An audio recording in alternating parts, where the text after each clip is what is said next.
কুড়িগ্রামের ভুরুঙ্গামারীতে বিএডিসি ডিলারের গুদাম ভেঙে সার লুটের ঘটনায় ৫ সদস্যের তদন্ত কমিটি গঠন করেছে উপজেলা প্রশাসন। এ নিয়ে আরও জানাতে কুড়িগ্রাম থেকে যুক্ত হয়েছেন সহকর্মী তামজিদ হাসান। তামজিদ হাসান, সার লুটের ঘটনায় তো ৫ সদস্যের তদন্ত কমিটি গঠন করা হয়েছে। আপনার কাছে যেটি জানতে চাইবো, পরিস্থিতি এতটা খারাপ কেন হলো যে কৃষকদের গুদামের তালা ভেঙে সার লুট করতে হলো? আসলে এখানে আপনি জানেন আমনের যে আবাদটি চলছে বর্তমানে, মাঠে আমনের ধানের চারা রোপণ হচ্ছে। কৃষকের কিন্তু এই সময়টা মূলত যে ইউরিয়া সার যেটি রয়েছে সেটি কিন্তু খুবই প্রয়োজনীয় হয়ে দাঁড়িয়েছে।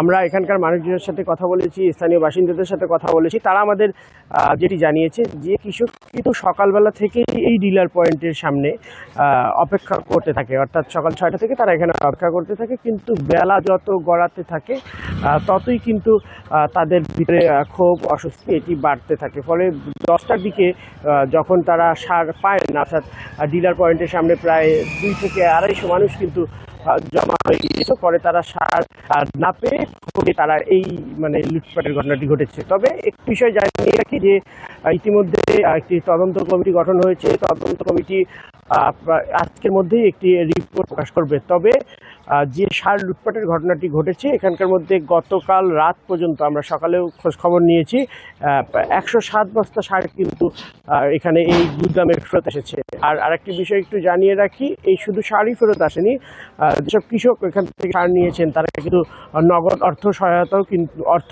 যেটা সারের মূল্য সেটিও কিন্তু এই ডিলার পয়েন্টে এসে দিয়ে যাচ্ছে। আপনি নিশ্চয়ই ক্যামেরার চোখে দেখতে পাচ্ছেন এই ডিলার পয়েন্টটি কিন্তু এখন সচল। এখানে কিন্তু লোকজন আসছে এবং ব্যবসায়ীরাও এখানে আনাগোনা করছে, এবং পাশাপাশি কৃষকরা, আমরা 2জন কৃষক এসেছে তাদের দেখেছি, তারাও কিন্তু এখান থেকে সারের মূল্য পরিশোধ কেউ সার নিয়ে গিয়েছে। আমি এখানকার যে ম্যানেজার আছে তার সাথে কথা বলেছি, তিনি আমাদের যেটি জানিয়েছেন যে তাদের গ্রামে এখনও কিন্তু 184 বস্তা ইউরিয়া বরাদ্দ মজুদ রয়েছে, অর্থাৎ কৃষক চাইলে এখান থেকে তা ক্রয় করতে পারবে। আমি কৃষি কর্মকর্তার সাথে কথা বলেছি, তারা জানিয়েছেন যে এই উপজেলায়, পুরো জেলায় কিন্তু ইউরিয়ার কোনো সংকট নেই, কিন্তু মাঠের পরিস্থিতি কিন্তু ভিন্ন কথা বলছে। সেক্ষেত্রে আমাদের বলছে তারা বিভিন্ন ডিলার পয়েন্টে গিয়ে সার পাচ্ছে না। তো এই হতাশা আশঙ্কারই কিন্তু কৃষকরা দিন কাটাচ্ছে। তবে একটি ভালো খবর, যে সারগুলো করা গেছে সেগুলো ধীরে ধীরে হলেও ফেরত আসছে।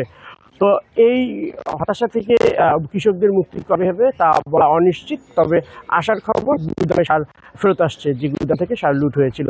তো এই ছিল আমার কাছে কুড়িগ্রাম থেকে সার লুট ঘটনার সার্বিক পরিস্থিতি সর্বশেষ। কুড়িগ্রাম থেকে বিস্তারিত জানাচ্ছিলেন সহকর্মী তামজিদ হাসান।